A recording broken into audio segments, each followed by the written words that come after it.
Hello guys, welcome to MDS Accounting and Taxation. So today we will learn about to pass journal entries with modern approach.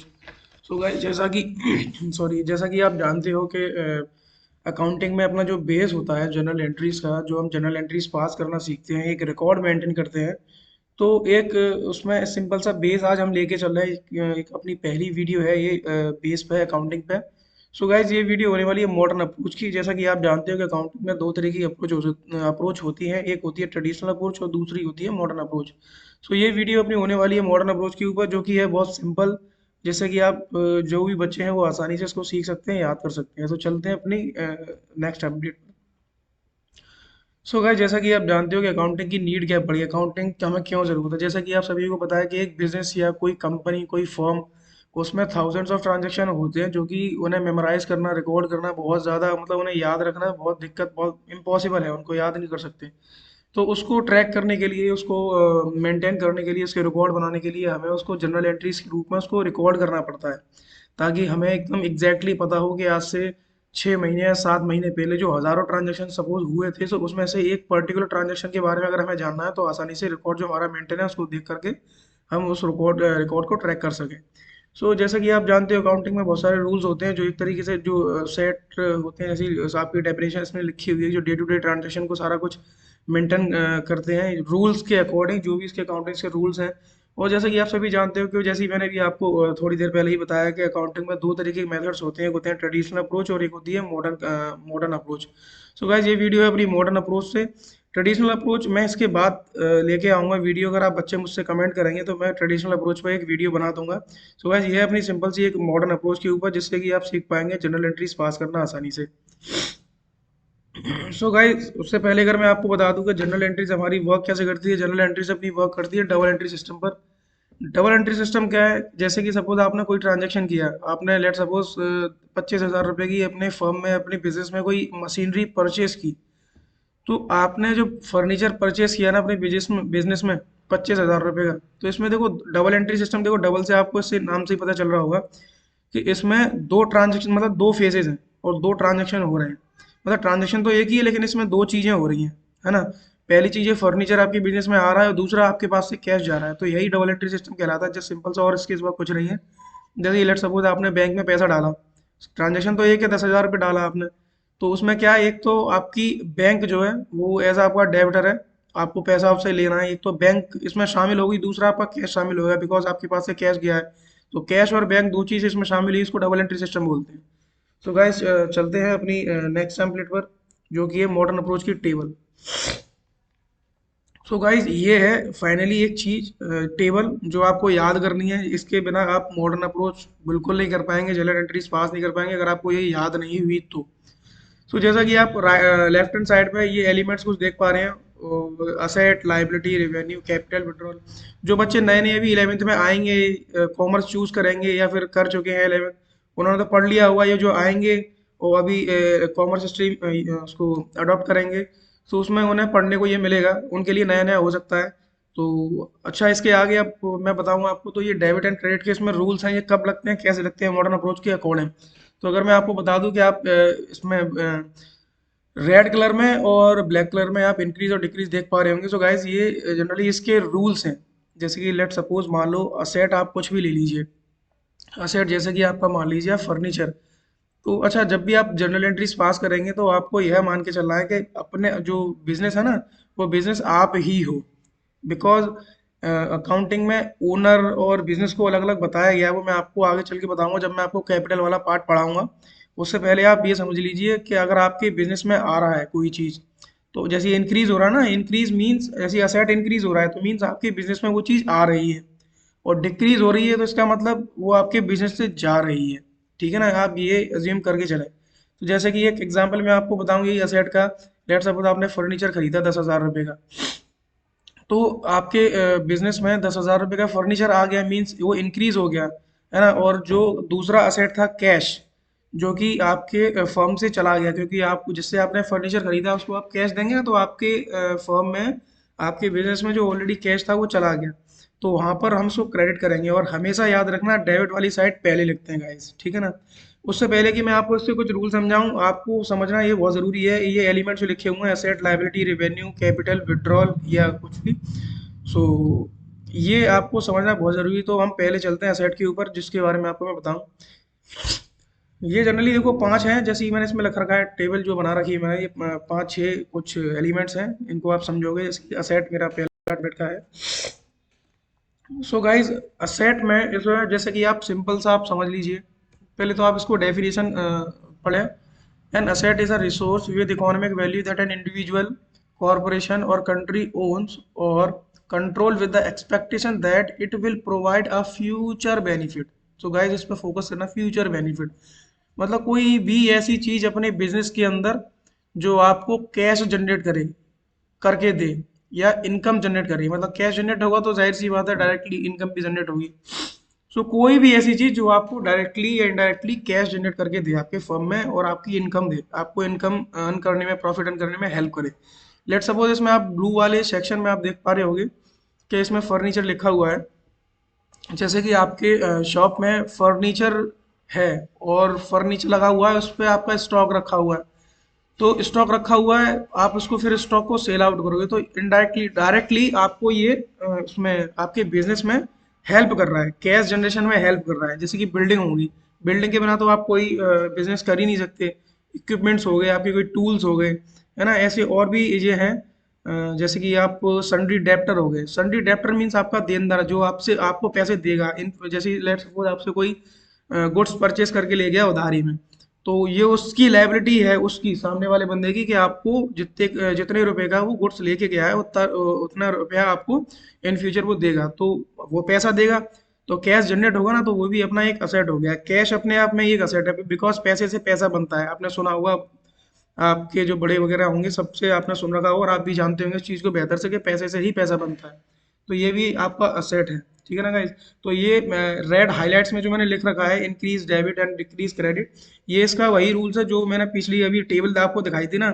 So guys, back करके उसका एक screenshot जरूर ले लेना, because ये तो मैं हर जैसी असेट है, लाइबिलिटी, हर एलिमेंट के नीचे मैं इसके दोबारा नेचर लिखूंगा। ये इसका नेचर है कि जब ये बढ़ता है आपकी फर्म के अंदर, मीन्स आप जब भी फर्नीचर खरीदोगे, तो एज्यूम करना आपके बिजनेस में आया, आपके बिजनेस में बढ़ा, तो आप इसको डेबिट करोगे। लेट सपोज आपने फर्नीचर खरीदा, वही वाला पिछला वाला एग्जांपल, तो आपके बिजनेस में फर्नीचर आ गया, तो फर्नीचर आपका एसेट है ना।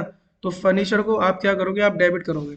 और कैश, वो भी आपका एसेट है ना। तो अगर कैश आपके बिजनेस से जा रहा है, ठीक है ना, तो उसको आप डिक्रीज हो रहा है, तो आप उसको क्रेडिट करोगे। तो furniture account debit to cash account, 10,000 रुपया, 25,000 रुपये, जो भी आपने खरीदा हुआ, है ना। तो चलते हैं गाइज अपने लाइबिलिटी वाले सेक्शन पर।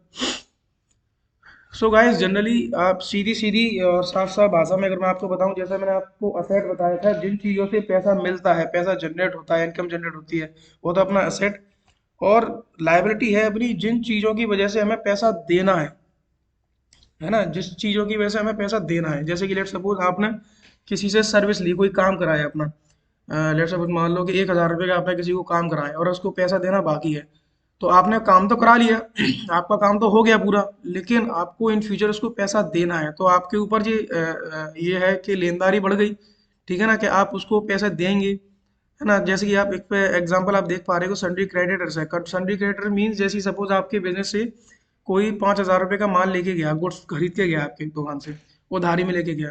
तो नहीं सॉरी, क्या बोलते हैं, ये तो डेप्टर का बता रहा हूँ आपको। सन्ड्री क्रेडिटर, आप किसी से गुड्स लेकर आए, परचेस करके लाए क्रेडिट पर, और 10,000 रुपये का आप लेके आए, और इन फ्यूचर आपको उसको 10,000 रुपये देने हैं। तो आपकी ऑब्लिगेशन बढ़ गई कि आपको 10,000 रुपये जो आप माल लेके आए हो अपने बिजनेस में, वो इन फ्यूचर आपको पैसा उसको देना है ना। जैसे कि अकाउंट्स पेबल हो गया, है ना। ये भी पेबल मीन्स आपको कोई पैसा देना है, आउटस्टैंडिंग कोई देना रह गया है, कोई लोन वगैरह हो गया, बैंक डेप्ट रह गया। ऐसे बहुत सारे एग्जाम्पल होंगे जो आपको 11th या 12th क्लास की बुक्स में आराम से मिल जाएंगे, या फिर अब तो आप गूगल बाबा का जमाना है, गूगल बाबा पर जाइए, जस्ट सर्च करिए, आप बहुत सारे एग्जाम्पल वहाँ पे आपको मिल जाएंगे। सो गाइस, ये है सिंपल सी इसकी डेफिनेशन है। और इसका क्या बोलते हैं, नेचर जो है इसका, ये है रेड हाईलाइट्स में जो आपको दिख रहा है। जब भी ये बढ़ेगी, ये इंक्रीज होगी आपके बिजनेस में, तो क्रेडिट होगी। लेट सपोज आपने वही पिछला भी एग्जांपल बताया मैंने, आपने गुड्स परचेस किया 5,000 रुपये का क्रेडिट पे, उधार पे। तो आप माल तो लेके आए, लेकिन अभी आपको पैसा देना है। तो आपको देना है, तो आपकी लाइबिलिटी बढ़ी ना 5,000 रुपये से, कि आपको आप देंगे, आप आपका बिजनेस जो है वो पे करेगा उस वेंडर को जिससे आप माल लेकर आए, जो क्रेडिटर जो आपका, तो इसको आप क्रेडिट करेंगे। जबकि क्रेडिट वाली साइड नीचे लिखी आती है, डेबिट वाली ऊपर लिखी आती है। तो आप ये देखिए माल के मतलब आप लेके क्या आए, हम लेके आए गुड्स परचेज करके, तो डेबिट वाली साइड हमेशा ऊपर लिखते हैं, तो गुड्स परचेज अकाउंट डेबिट, ठीक है, टू पार्टी का जो भी नाम है या सिंडिकेटर या उसका जो भी नाम है आप लिख सकते हैं क्रेडिट में। ठीक है ना गाइस, तो चलते हैं अपने नेक्स्ट टेम्पलेट पर। सो गाइस अपनी नेक्स्ट टेम्पलेट है टेम्पलेट जो कि है अपनी रेवेन्यू एंड कैपिटल पे। सो गाइस इसके बारे में भी यहाँ पे रेवेन्यू लिखा हुआ है। जस्ट रेवेन्यू आप सीधा सा मतलब समझ लीजिए कि सेल, जो कि आपके बिजनेस में जो भी सेल होती है, या फिर कोई डिविडेंड हो गया जिससे आपको इनकम होती है ना। जैसे कि सपोज लेट सपोर्ट आपको ये इसमें लिखा हुआ डेफिनेशन दिख रही है, revenue meaning is the money that is produced by carrying out normal business operation and is calculated by multiplying the average. मतलब वही लिखा हुआ है कि आइटम और प्राइस प्राइस को उसमें मल्टीप्लाई या कॉस्ट करके जो भी निकालते हैं अपनी सेल, वही 10,000 10 रुपये का कोई प्रोडक्ट लेके आए, है ना, 2 रुपये अपनी इस पर कॉस्ट लगी लाने में और 5 रुपये का प्रॉफिट जोड़ दिया, उसको टोटल करके हमने बेच दिया, सेल आउट कर दिया, तो वो अपना रेवेन्यू हो गया। ऐसे कोई डिविडेंड हो गया, है ना, ये सब ये अपना इसका पार्ट हो गया सारा कुछ। सो गाइज सॉरी डिविडेंड नहीं होगा इसका, सारी खाली सेल ही मान के चलिए आप, सेल ही है इसका, वो तो कैपिटल का पार्ट है। सो जैसे कि आप इसमें ब्लू वाले सेक्शन में देख पा रहे हो कि इसका सेल है, और जो भी मैंने बताया था cost plus profit expenses on, ये सब कुछ बताया था ऑन प्रोडक्शन वगैरह। तो इसका जस्ट मैंने नेचर जो लिख रखा है वही है इसका, जैसे कि इंक्रीज होगा आपके बिजनेस में, अगर आपके बिजनेस में रेवेन्यू होगा, जैसे सपोज सेल होगी, 10,000 रुपये का कोई माल ले गया आपसे, कस्टमर ले गया, तो आपके बिजनेस में क्या हुआ, रेवेन्यू बढ़ा ना, कैश आया, कैश जनरेट हुआ, क्योंकि आपसे माल ले गया 10,000 रुपये का कस्टमर, तो ये क्रेडिट होगा यहाँ पर जब भी बढ़ेगा। इसका नेचर होता है हमेशा जो पॉजिटिव, इसका जो नेचर होता है वो क्रेडिट होता है। और जो लेट सपोज 10,000 का माल ले गया, 2,000 का आपको वापस कर गया, तो आपका रेवेन्यू घट गया ना, जो 10,000 रुपये आपको दे के गया था वो, उसमें से 2,000 रुपये वो ले गया वापस, बिकॉज उसने माल वापस किया था, तो आप 2,000 रुपये से उसको डेबिट करेंगे। सो गाइस ये था अपना सिंपल सा एक रेवेन्यू का पार्ट। उसके बाद आती है कैपिटल। सो गाइस ये कैपिटल थोड़ा ज़रूरी हो जाता है, इंपॉर्टेंट हो जाता है समझना इसको। सो गाइस पहले तो आप ये समझिए कि बिजनेस बिजनेस अकाउंटिंग में बिजनेस को और ओनर को बिल्कुल अलग अलग रखा गया है। क्यों? बिकॉज कैपिटल एक वो पार्ट है जो ओनर अपने बिजनेस को देता है, और ये बिजनेस की एज अ लाइबिलिटी होती है कि उसको वो क्या बोलते हैं कैपिटल इन फ्यूचर उसको वापस करनी है, या फिर जो कैपिटल उसमें लगी है उसके बराबर का वो प्रॉफिट देता है ओनर को, या इंटरेस्ट देता है ना। तो ये ओनर के द्वारा चाहे एक बार लगाई हो, चाहे छोटे छोटे टुकड़ों में लगाई हो, लेकिन बहुत कभी कभी होती है, रेगुलर नहीं होती है। अच्छा इसका जो नेचर जो है, नेचर वो ऐसा बिल्कुल लाइबिलिटी की तरह होता है। डिफरेंस क्या है, ये ओनर का पैसा होता है जो बिजनेस में लगाता है, मालिक तो वही होता है, लेकिन फिर भी हमें जो है अकाउंटिंग में उसको दोनों को अलग अलग रखना पड़ता है, ताकि लाइबिलिटी और कैपिटल को हम अलग अलग उसको वेरीफाई कर सकें। बैलेंस शीट में लाइबिलिटी साइड में दोनों आते हैं, लाइबिलिटी भी उसी साइड में आती है, लाइबिलिटी साइड में जो भी सर्टिफिकेट क्रेडिटर वगैरह जो भी होते हैं, और कैपिटल भी अपनी उसी साइड में आती है। ठीक है ना गाइस, तो जैसे कि एक छोटी सी इसमें डेफिनेशन लिखी हुई है, the amount of cash goods asset which is initially invested, लेकिन है ना शुरुआत में जो भी या फिर बीच में थोड़ा थोड़ा करके ओनर जो है अपने बिजनेस में लगाता है। सो गाइस इसके जो नेचर है बिल्कुल लाइबिलिटी जैसे हैं, बिल्कुल सेम, जैसे लाइबिलिटी बढ़ती थी तो क्रेडिट करते थे और घटती थी तो डेबिट करते थे, है ना। जैसे कि आप इसमें ब्लू सेक्शन में आप देख पा रहे हो, owner invest his money in business to run business and can earn profit. वही के बिजनेस में ओनर क्यों पैसा लगाता है, वही पैसा कमाने के लिए, प्रॉफिट कमाने के लिए लगाता है। ऐसे इसका सिंपल है, जो मैंने अभी दूसरा पॉइंट बताया था, capital is like a liability for the business. जैसे कि मैंने आपको बताया था कि लाइबिलिटी सेम तो ट्रीट करती है लाइबिलिटी जैसे कैपिटल, लेकिन कैपिटल जो है वो ओनर की होती है, ओनर अलग होता है अपने बिजनेस से, दोनों बिल्कुल सेपरेट लीगल एंटिटी माने गए हैं इसमें। ठीक है ना। सो गाइस चलते हैं अपने इस कुछ छोटे से फॉर्मूले के ऊपर, जिससे कि आप आसानी से ये डेबिट क्रेडिट के जो इंक्रीज और डिक्रीज वाले रूल हैं, जो आप इकट्ठे सेपरेट कर सकें उनको, और आसानी से याद कर सकें। जैसा कि आप ऊपर देख पा रहे हैं क्लियर, इसके सिवा और भी है ट्रिक याद करने की, वो आपको और मिल जाएंगे, अगर आप बोलेंगे तो मैं उसमें और बता दूंगा। जैसे कि आप इसमें अलग निकाल दो, CLR, C capital, R L for liability and R for revenue. ये जैसे कि अब लिखा हुआ है, इसका नेचर जो है वो एक ही होते हैं सेम। इसका जो पॉजिटिव नेचर होता है, जब भी ये बढ़ते हैं तो ये क्रेडिट होते हैं, है ना। जैसे कि आप देख पा रहे हो, ये इकट्ठे आप याद कर लो, CLR, कैपिटल, लायबिलिटी और रेवेन्यू। इनको आपको पहचानना सीखना है। इनके और ज़्यादा आपकी बुक में या फिर गूगल पे सर्च करोगे, एग्जाम्पल आपको मिल जाएंगे और बेहतर से। और जैसे कि आप इसके नेचर दिखा रहे हो, इन तीनों के नेचर जो होते हैं वो सेम होते हैं। जैसे कि ये बढ़ते हैं तो क्रेडिट होते हैं, और घटते हैं, डिक्रीज होते हैं तो डेबिट होते हैं। ऐसे ही सेम नेचर है इनके एक्सपेंसेस के एंड एसेट्स के। जैसे कि एक्सपेंसेस एंड एसेट्स आप देख पा रहे हो, इनके नेचर जो पॉजिटिव नेचर होते हैं ये डेबिट, और इधर CLR के जो पॉजिटिव नेचर जो होते हैं वो डेबिट। बिकॉज यहाँ असेट पे आते हैं हम, एक्सपेंसेस एंड एसेट पे। ये इंक्रीज होंगे तो डेबिट होंगे और डिक्रीज होंगे तो क्रेडिट होंगे। सो गाइज अब चलते हैं अपनी नेक्स्ट टेम्पलेट पर, जो कि है अकाउंटिंग की कुछ प्रोसेस। जैसे कि मैं आपको एक साइकिल पूरी बताऊंगा, उसके बाद ये देखो, ये छोटे से कुछ पार्ट्स हैं जो मैं आपको कराऊंगा, जो क्लास 11 छोटी सी एक टॉपिक है। अगर बच्चे मुझसे बोलेंगे तो मैं ज़रूर उस पर करा दूंगा, काम कराऊंगा इस पर पक्का।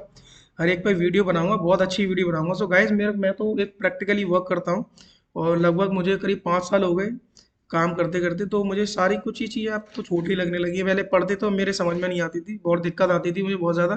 तो जो मुझे दिक्कत आई थी वो आपको दिक्कत ना झेलनी पड़े, इसी चक्कर में मैं थोड़ा सा इजी वे में इसको, जो मुझे सही लगा कि बच्चों को, या जो मुझे समझ में आया, बिकॉज मैं एवरेज स्टूडेंट था पहले। सो उसी अकॉर्डिंग मैंने ये टेम्पलेट, ये सारा कुछ बनाया है, पूरा प्रोजेक्ट बनाया है कि आपको आराम से इसमें समझ में आए। सो गाइस, समझते इसका प्रोसेस वही है कि पहले कोई डॉक्यूमेंट वगैरह, इसको आप ऊपर का छोड़ दें। ऐसे कोई ट्रांजेक्शन होता है, ट्रांजेक्शन हुआ, लेट सपोज आपने कोई गुड्स परचेज किया या कोई फर्नीचर परचेज किया, कोई बिल्डिंग परचेज की, कुछ भी। फिर उस ट्रांजेक्शन को आप जर्नल एंट्रीज में रिकॉर्ड करें। फिर जर्नल एंट्रीज रिकॉर्ड करने के बाद उनको फिर आप लेजर में ट्रांसफर करेंगे। लेजर के बाद फिर आपका फाइनल बनता है ट्रायल बैलेंस। ट्रायल बैलेंस से फिर आपकी बनाई जाती है फाइनेंशियल स्टेटमेंट, जो कि हैं आपके फाइनल जो स्टेटमेंट होते हैं सारे, profit and loss and balance sheet. ठीक है ना guys? ये तो थोड़ा सा एक छोटा सा प्रोसेस है। सो ये आगे चल के और मैं वीडियो डालूंगा, और उसमें आपको बताऊंगा बेहतर से, एक एक चीज़ कराऊंगा आपको। सो ये मैंने इसमें कुछ जनरल एंट्रीज ली हैं बच्चों, बहुत ही जो A से Z तक, बिल्कुल A to Z, जो एक साइकिल बनती है ना पूरी। लेट सपोज कोई मेरे को बिजनेस करना है, तो मैंने अपने बिजनेस में अपने कैपिटल लगा दी। कैपिटल लगाने के बाद फिर मैंने उसमें अपना कुछ काम कराया, फर्नीचर वगैरह लगाया, लाइटिंग वगैरह लगाई, अपनी दुकान डेकोरेट कराई। फिर उसके बाद दुकान मेरी रेडी होने के बाद, शॉप मेरी रेडी होने के बाद, मैंने कुछ स्टॉक परचेस किया। स्टॉक मेरे पास आया, और मैं उसको अनलोड कराया।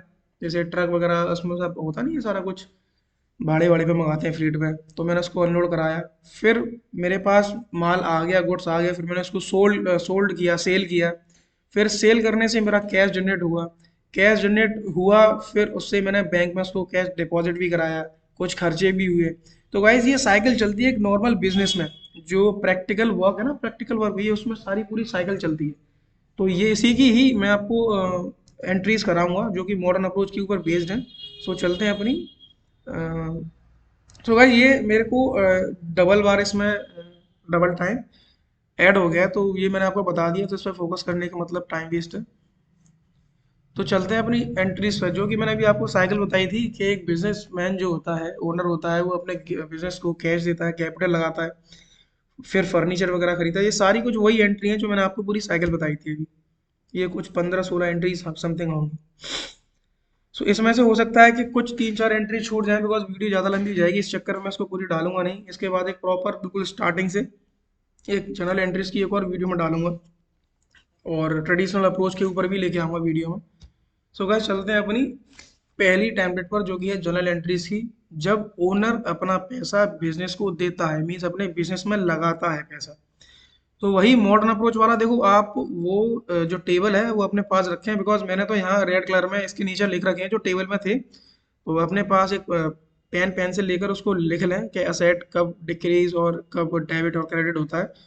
उससे आपको जब भी मैं आपको एंट्रीज बताऊंगा तो आप उसको समझने में बहुत आसानी आसानी करें। सो जैसे कि मैंने आपको बताया था, कैश। कैश क्या है? जैसे कि मैंने बताया था, कैश असेट है आपका, बिकॉज पैसे से पैसा बनता है, because cash he cash generate करके देता है ना। जैसे पैसे में जैसे वो आप लेट सपोज गुड्स परचेज करके लेके आए, या समझ तो लेके आए होंगे, या फिर इन फ्यूचर आप उसको पैसा देंगे, तो फिर उससे आप प्रॉफिट अर्न करेंगे, तो कैश ही जब जनरेट तो हो गया वो, या रेवेन्यू आएगा तो वो कैश जनरेशन हो गया। तो असेट है। जब ओनर जो है बिजनेस में पैसा लगा रहा है, तो आपके बिजनेस में मीन्स कैश बढ़ रहा है, इंक्रीज हो रहा है। और मैंने असेट का नेचर क्या बताया था, जब भी ये इंक्रीज होगा तो डेबिट होगा। तो देखो गाइज मैंने यहाँ पे इसको डेबिट लिखा। अच्छा हाँ, और डेबिट वाली साइड हम हमेशा पहले लिखते हैं। पहले डेबिट डेबिट वाली साइड लिखी जाती है, उसके बाद क्रेडिट वाली, टू क्रेडिट करके ऐसा कुछ लिखा जाता है। ये मैंने लिखा है ना टू, ये क्रेडिट वाली साइड होती है। अच्छा, तो हमारा यहाँ पर ये कैश बढ़ रहा है बिकॉज ओनर ने बिजनेस को पैसा दे दिया, तो बिजनेस के अंदर पैसा आ गया 10 लाख रुपए, तो हमने यहाँ डेबिट साइड में डाल दिया इसको। टू कैपिटल, हम उसको हमेशा डालते हैं कैपिटल के नाम से, है ना। जो भी जो अच्छा जो रियल अपनी जो प्रैक्टिकल लाइफ है, रियल लाइफ है, उसके अंदर जो हम कैपिटल जो लिखा हुआ ना, ये एक हेड होता है। हम डाल देता हूँ ओनर का नाम है, ओनर के नाम को हम जब टैली सॉफ्टवेयर हम चढ़ाते हैं तो ये कैपिटल के अंडर लेते हैं उसको। जैसे लेट सपोज ओनर है राम, राम एंड श्याम या कुछ भी मान लो, तो उनको कैपिटल के अंदर डाला जाता है। लेकिन यहाँ पे हम सिंपल सी अपनी जनरल एंट्री सीख रहे हैं, तो सिंपल आपको बता दूं ये कैपिटल माना जाता है, ठीक है। कैपिटल से आप याद रख लें इसको। तो टू क्रेडिट करके कैपिटल क्या है, तो ये आपकी लाइबिलिटी है ना। मैंने बताया था ना बिजनेस ओनर और बिजनेस अलग अलग होते हैं, तो बिजनेस के लिए ये लाइबिलिटी है कि वो ओनर को पैसा वापस दे या फिर उसके बराबर का प्रॉफिट दे या कोई इंटरेस्ट दे। तो प्रॉफिट ही देता है ना बिजनेस अपने ओनर को। तो ऐसे ही बिजनेस में लाइबिलिटी बढ़ रही है, तो मीन्स इसको हमने क्रेडिट कर दिया 10 लाख रुपए से। सो गाइस ये आपके समझ में आया ना। सो अच्छा, ये डेबिट और क्रेडिट साइड का जो बैलेंस होगा ना वो हमेशा इक्वल होगा।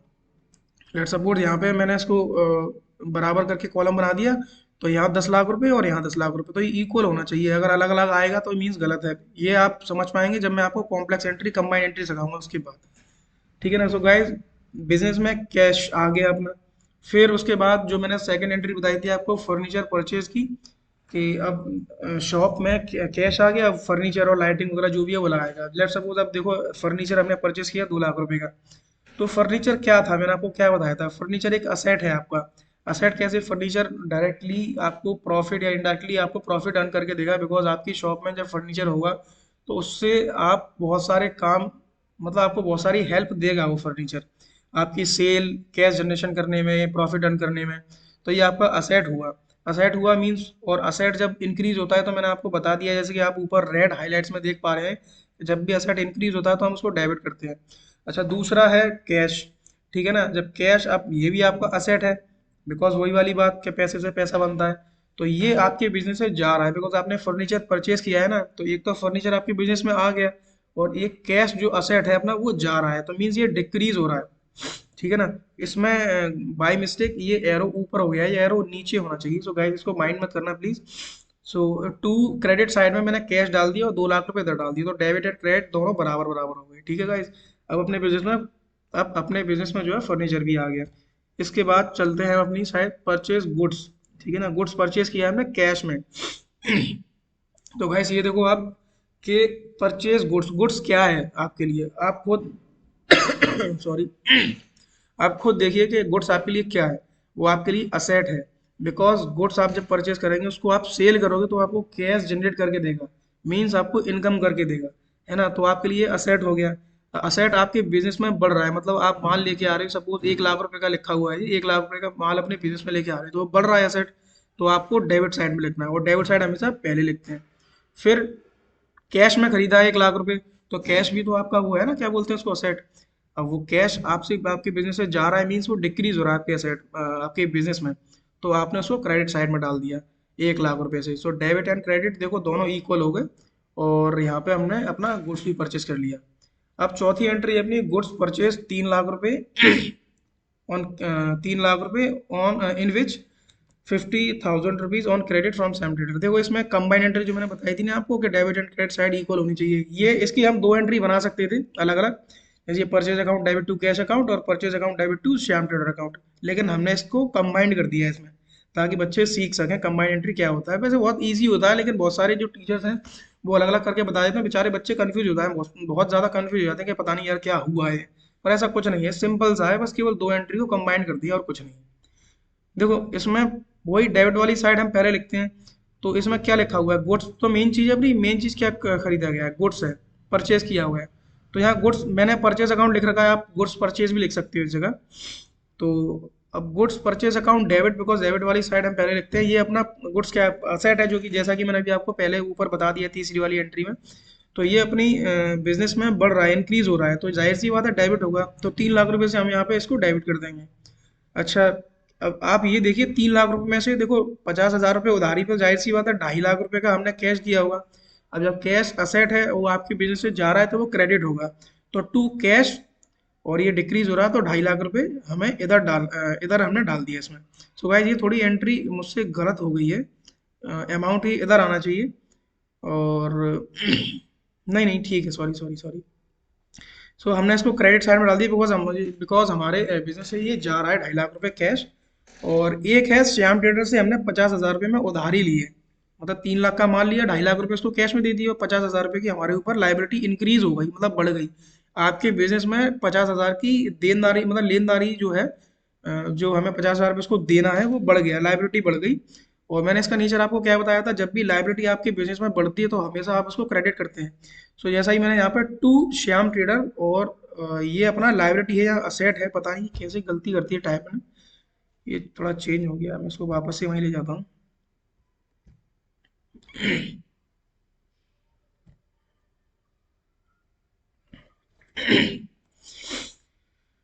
तो यहाँ गाइस ये जो मैंने श्याम ट्रेडर के आगे लिख रखा है वो असेट नहीं है, लाइबिलिटी है, आप इसको प्लीज़ ठीक कर लीजिएगा, ये टाइपिंग वाले ने थोड़ी मिस्टेक कर दी है।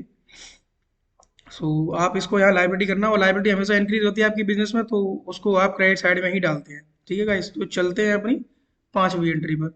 सो जैसा कि आपने देखा, अभी चार एंट्री आपने देख ली कि बिजनेस ओनर ने अपने बिजनेस में पैसा लगा दिया, उससे फर्नीचर परचेज कर लिया, दुकान की डेकोरेशन कर ली, फिर गुड्स परचेज कर लिया, कैश में भी कर लिया, क्रेडिट में भी कर लिया। अब जो गुड्स परचेज किया, अब वो जाहिर सी बात है मंगाया हुआ इकट्ठा, अगर एक साथ माल मंगाया है तो वो सपोज फ्रेट में आया हुआ, किसी ट्रक में किसी व्हीकल में आया हुआ, तो हमें उसका फ्रीट भी देना है, भाड़ा भी देना है। अच्छा मैं आपको बताऊं फ्रीट क्या है आपके बिजनेस के लिए। अगर लेट सपोज आप बिजनेस ओनर हो, आप व्यापार कर रहे हो, तो ये खर्चा ही तो है आपके बिजनेस के लिए। जब भी आप प्रॉफिट निकालोगे तो आप इस खर्चे को उसमें से माइनस कर दोगे, तो ये आपका खर्चा है, एक्सपेंस है। और मैंने मॉडर्न अप्रोच की टेबल में आपको बताया गया था कि खर्चा जब भी आपके बिजनेस में बढ़ेगा तो हमेशा ये डेबिट होगा। बताया था ना, ई ए, एक्सपेंस एंड एसेट, इसका नेचर एक ही होता है, एक ही सेम जैसा, कि जब भी बढ़ते हैं तो डेबिट होते हैं, घटते हैं तो क्रेडिट होते हैं। तो फ्रेट अगर आपके बिजनेस में बढ़ रहा है, देखो 5,000 रुपये हमें उसको दे, हम उसको भाड़ा देंगे बिकॉज हमने माल मंगाया है, तो हमने 5,000 रुपये डेबिट साइड में डाल दिए फ्रीट से भाड़ा। फ्रीट मीन्स होता है भाड़ा, फ्रीट अकाउंट डेबिट 5,000 रुपये से। और कैश अपना क्या है, कैश भी अपना एक असेट है जो मैंने आपको बताया था, ये घट रहा है, डिक्रीज हो रहा है, तो हमने इसको 5,000 रुपये क्रेडिट साइड में डाल दिया, टू साइड में, टू कैश करके, freight account debit to cash account.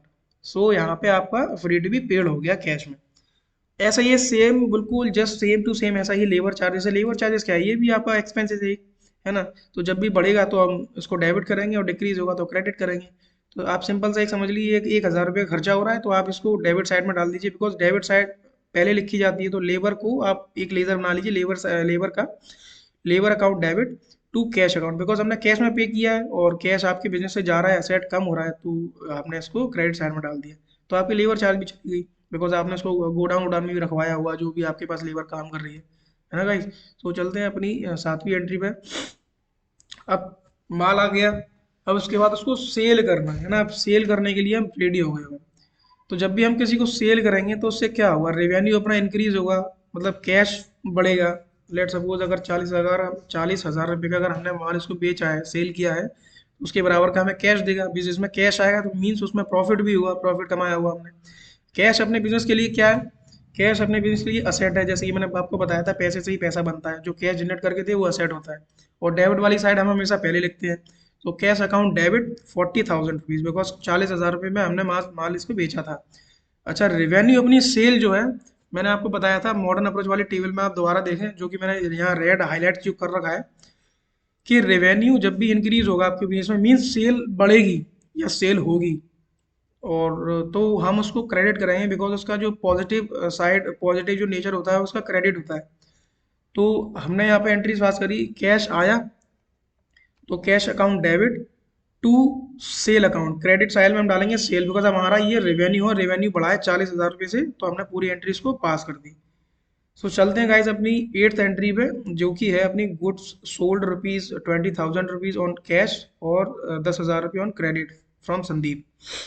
So guys इसमें सिंपल सा ये है, मैं आपको बताऊं, यहाँ फ्रॉम नहीं होगा, यहाँ टू होगा। इसमें शायद मुझे ऐसा लग रहा है टाइपर ने दोबारा गलती कर दी है, टाइपिस्ट ने। आप सिंपल सा एक बात समझ लीजिए कि 20,000 का कैश में माल बेचा गया है और 10,000 रुपये का क्रेडिट में माल बेचा गया है टू संदीप। यहाँ टू आना चाहिए, उसने फ्रॉम लगा दिया है। जैसे कि आप देख पा रहे हो कि संदीप जो है, जैसे सपोज हमने संदीप को माल बेचा है, ठीक है ना। इसमें दो डेबिट की साइड है। ये यहाँ पे जो 20,000 रुपये क्रेडिट साइड में पड़ गया है, यहाँ डेबिट साइड में आना चाहिए। आप इसको प्लीज़ करेक्ट कर लें। मैं फिर से बोल रहा हूँ कि आपको डेबिट साइड पहले लिखनी है। तो आप कैश पहले लिख सकते हैं संदीप, कोई दिक्कत नहीं है, आगे पीछे हो सकता है, बिकॉज दोनों ही डेबिट के पार्ट, उसके असेट के पार्ट है और डेबिट के ही पार्ट हैं जो पहले लिखे जाते हैं डेबिट के। तो संदीप अपना क्या है, वो डेबिटर है। डेबिटर मीन्स वो हमारा देनदार है, हमें पैसे देगा, है ना। वो अपना डेबिटर है, बिकॉज वो हमसे माल लेके गया 10,000 रुपये का या 30,000 रुपये का। लेट सपोज ये 10,000 रुपये का माल लेके गया था हमसे, ये लिखा हुआ है जो एंट्री में। तो इन फ्यूचर उसकी लाइबिलिटी है कि वो हमें 10,000 रुपये देगा, बिकॉज हमसे वो 10,000 का माल ले जा चुका है, ठीक है ना। ले तो गया था 30,000 रुपये का, लेकिन यहाँ पर जो है हम, यहाँ पे उसकी जो देनदारी है 10,000 रुपये की, वो हमें 10,000 रुपये देगा। तो 10,000 रुपये से अब वो देगा तो कैश जनरेट होगा अपने बिजनेस में, कैश जनरेट होगा तो वही रेवेन्यू सारा कुछ मैटर, जो कैश अपने प्रॉफिट वगैरह अर्न करके देगा। तो संदीप को हम यहाँ पे डेबिट करेंगे। अच्छा, कैश भी बढ़ा है 20,000 रुपये से, और कैश क्या है, कैश आपके बिजनेस के लिए असेट है। तो असेट भी बढ़ रहा है, ये कितने से, ये भी आ रहा है 20,000 रुपये से। तो 20,000 रुपये यहाँ 30,000 के नीचे आने चाहिए, ठीक है। ये बाई मिस्टेक ये इधर लिख गया टाइप इससे, तो आप इसको यहाँ लिख लीजिए 20,000 रुपये 30,000 के नीचे। ये दो डेबिट साइड हमने लिख दी, संदीप अकाउंट डेबिट और कैश अकाउंट डेबिट। किसकी वजह से आए हैं, क्रेडिट साइड में क्या लिखा गया, आपका रेवेन्यू तो हुआ, टोटल किसकी बात हो रही है, सेल की बात हुई, तो माल ही तो बेचा है आपने।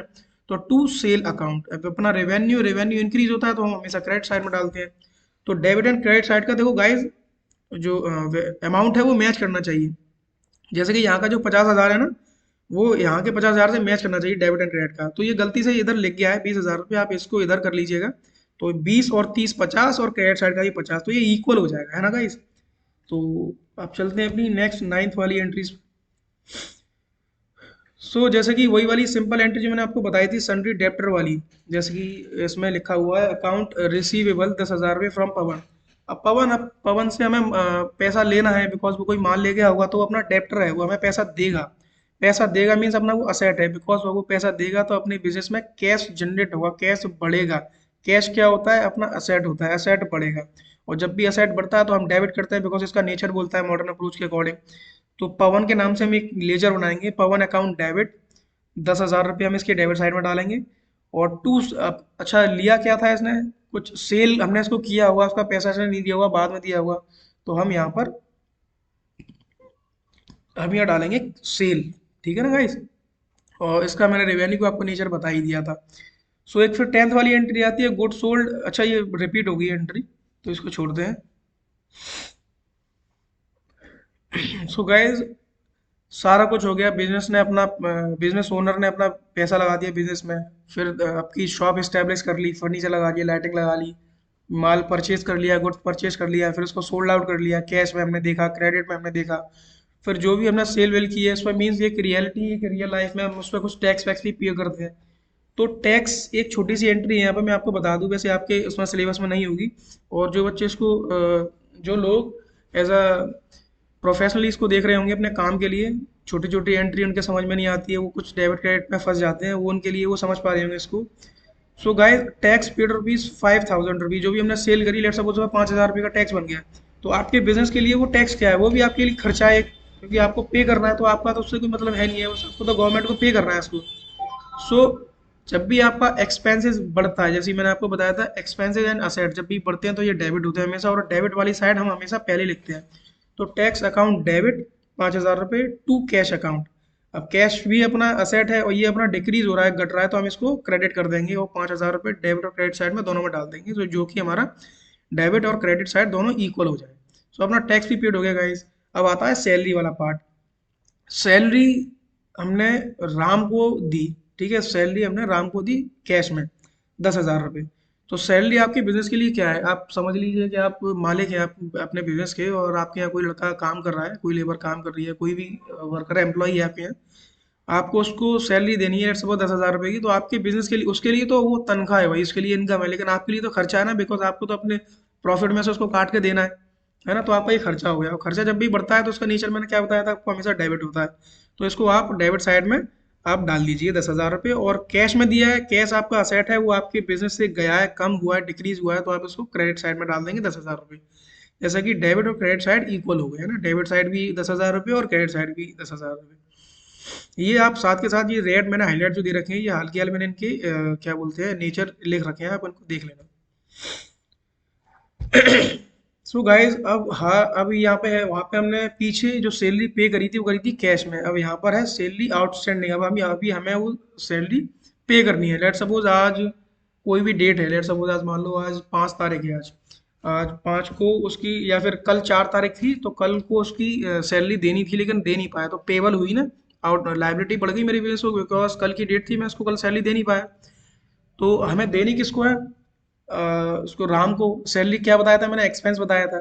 एक्सपेंस खर्चा जब भी बढ़ेगा इसको क्या करेंगे? डेबिट करेंगे। तो यहाँ पे हम लीजर बना लेंगे एक, Ram salary account debit, because ये एक्सपेंस से बढ़ेगा तो डेबिट होगा, तो डेबिट वाली साइड हमेशा पहले लिखेंगे। तो 10,000 रुपये से इसे डेबिट कर देंगे। अच्छा, सैलरी पेबल है, आपको पे करनी थी और आपने अभी थोड़ा नहीं किया, तो आपके ऊपर ये लाइबिलिटी बन गई ना कि आपको उसको पे करना है। आपके ऊपर लाइबिलिटी बन गई, एक तरीके का कर्ज बन गया कि आपको उसको 10,000 रुपये देने हैं, बिकॉज जो भी आपके यहाँ पे उसने काम किया उस पैसे के बदले वो पैसा आपको देना है ना उसको। तो लाइबिलिटी इंक्रीज हुई। और ये वाला मॉडर्न अप्रोच का जो रूल्स क्या कहता है, नेचर क्या कहता है, वो ये कहता है कि लाइबिलिटी जब भी इंक्रीज होती है जब हम उसको क्रेडिट करते हैं। तो Ram salary account debit to salary payable account, 10,000 रुपये 10,000 रुपये, देखो डेबिट एंड क्रेडिट साइड का फिर से इक्वल हो गया, और इक्वल ही आना चाहिए। और ऐसी सिंपल सा यही है एक्सपेंसेस वाला।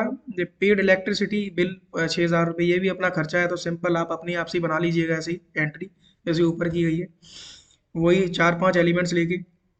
एक कैश डिपॉजिट का, अच्छा मैं आपको बताऊं, एक बैंक वाली एंट्री मैं आपको बताता हूँ कि देखो आपने कोई कैश डिपॉजिट किया अपनी बैंक में, ठीक है ना। पहले तो आप सिंपल से पहले एक एंट्री समझ लो, उसके बाद आगे टेम्पलेट मैंने बना रखी है उसकी, आपको समझाऊंगा। बहुत सारे बच्चे इसमें कंफ्यूज होते हैं कि ऐसा क्यों होता है, मैं आपको बताऊंगा अभी क्यों होता है। कि जब भी आप पैसा जमा करने जाते हैं तो आपकी पासबुक में क्रेडिट क्यों लिखा जाता है, जबकि आपके हिसाब से अगर वो असेट है तो डेबिट होना चाहिए, है ना। तो वो मैं आगे आगे बताऊंगा। और एक सिंपल सी एंट्री ये है कि बैंक है, देखो आपने बैंक को पैसा दिया, बैंक में आपने जमा किया पैसा, अपना डिपॉजिट किया, वो आपका ही तो सेविंग है। आप कोई सर्विस सर्विस तो ले नहीं रहे, आप जस्ट अपना पैसा सेव कर रहे हैं उस जगह बैंक में। तो बैंक की लायबिलिटी क्या है? बैंक आपको वापस तो देगी, आप निकालते हो ना, तो मीन्स आप पैसा विड्रॉ करते हो, तो इसका मतलब ये है बैंक आपको पैसा वापस देती है, मतलब देगी। आपका पैसा उसके पास रखा हुआ है ओनली, पैसा आपका क्या असेट है। और डेप्टर जैसे ही बताया कि जो भी पैसा आपको देगा कोई, वो भी आपका डेप्टर है, बिकॉज बिकॉज उससे आपके बिजनेस में कैश तो जनरेट होगा ना, कैश बढ़ेगा, आपने बैंक में जमा कर दिया। तो आप लेट सपोज, और ये डेबिट डेप्टर है अपना, तो बैंक को हमने डेबिट किया, बिकॉज डेबिट साइड को हम पहले लिखते हैं, बिकॉज अपना बैंक जो है डेबिटर है, सन्डी डेबिटर जिसको बोलते हैं, जो भी हमें पैसा देता है।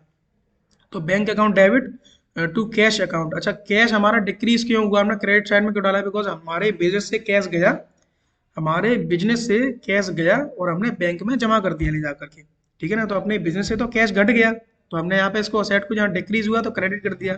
और बैंक जो कि हमारा डेप्टर है वो भी हमारा असेट है, बिकॉज वो हमें पैसा वापस भी तो देगा ना, तो उसको हमने डेबिट कर दिया। लेट सपोज ये 1,00,000 रुपये, तो 1,00,000 यहाँ इक्वल हो गया, मैच हो गया।